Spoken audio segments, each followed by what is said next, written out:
Hello, my name is Sokari Prabo, and we're going to be looking at physics today. And on physics, we'll be looking at scalars and vectors. On scalars and vectors today, we're looking at what are physical quantities, classification of physical quantities, concept of scalars, and concept of vectors. And finally, we'll be able to distinguish between scalars and vectors. So what are physical quantities? Physical quantities are measured or measurable quantities which can be described by either their magnitude and direction or only the magnitude. So you can either measure them with their magnitude and their direction or only their magnitude. Examples include distance, time, speed, mass, volume, density, temperature, energy, displacement, and so on and so forth. Now we need to classify physical quantities. How can we classify physical quantities? Physical quantities can be classified either as scalar quantities or scalars, or vector quantities or vector. Let's now look at the concept of scalar quantity. Scalars are physical quantities which are defined by only their magnitude or size, but their direction is not considered. Examples of this is distance, time, speed, and so on and so forth. When you say distance, you say 3 meters, 20 kilometers, 40 centimeters, 50 centimeters. That describes this distance, the magnitude alone, and the size, not the direction. So a speed of 20 kilometers per hour can either be measured in a straight line or a circular path, since there is no direction that is given. A temperature of 100 degrees Celsius is a number on the temperature scale, and it has no direction whatsoever. Scalars are combined by algebraic methods, meaning you can add two quantities of distances or speed or temperature as the case may be.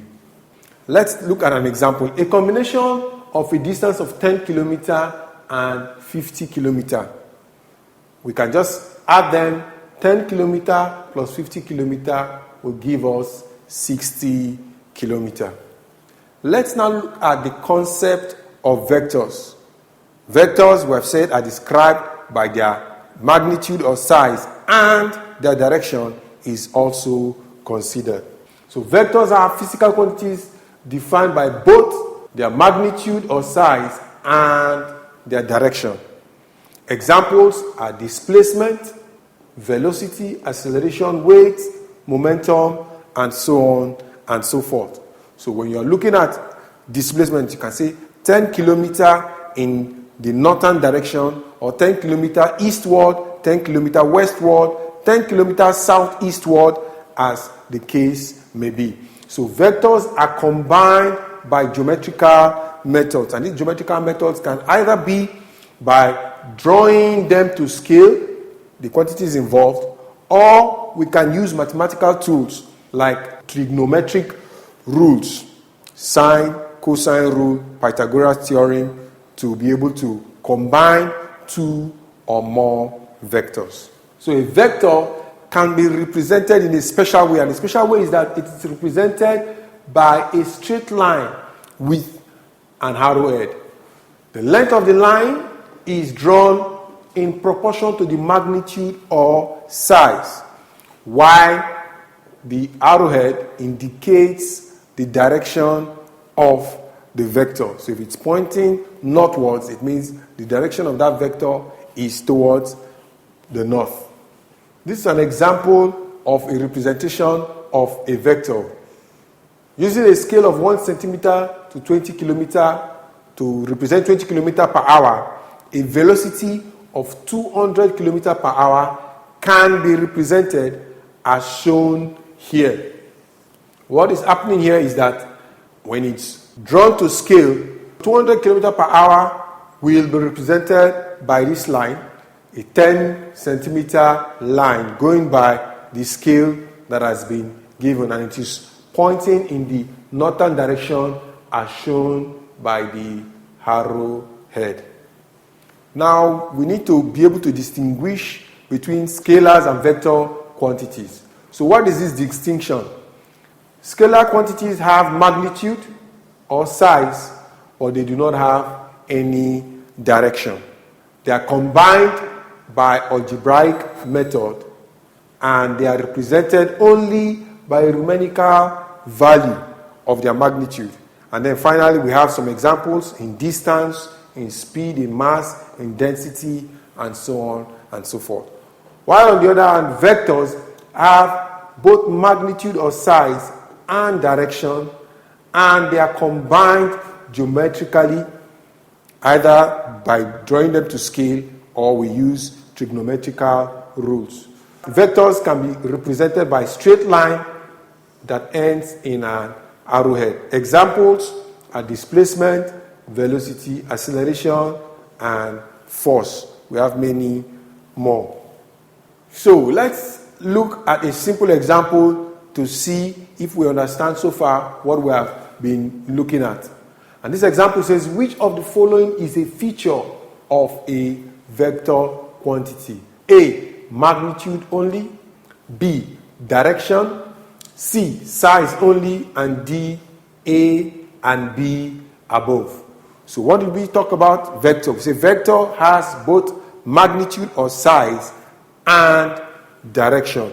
So our answer is D. Vectors have both magnitude and direction. What have we been talking about? A summary of all that we'll be looking at under vectors and scalar quantities. Vector quantity has both magnitude and direction, while scalar quantity has only magnitude but no direction. So some examples of vector quantities are force, momentum, weight, displacement, and electric field, while some examples of scalar quantities are mass, density, volume, and speed. So let's look at some questions. Which of the following is not a vector quantity? Is it A, speed, B, velocity, C, force, D, acceleration, E, weight? The answer is A, speed. Velocity, force, acceleration, and weight are all vector quantities. Then let's look at the number 2 question. Which of the following is not a scalar quantity? Is it A, density, B, weight, C, speed, D, mass, and E, temperature? The answer is B, weight. Weight is a vector quantity. Density, speed, mass, and temperature are all scalar quantities. That brings us to the end of scalars and vectors. I hope you now have a foundational knowledge of this topic. Thank you.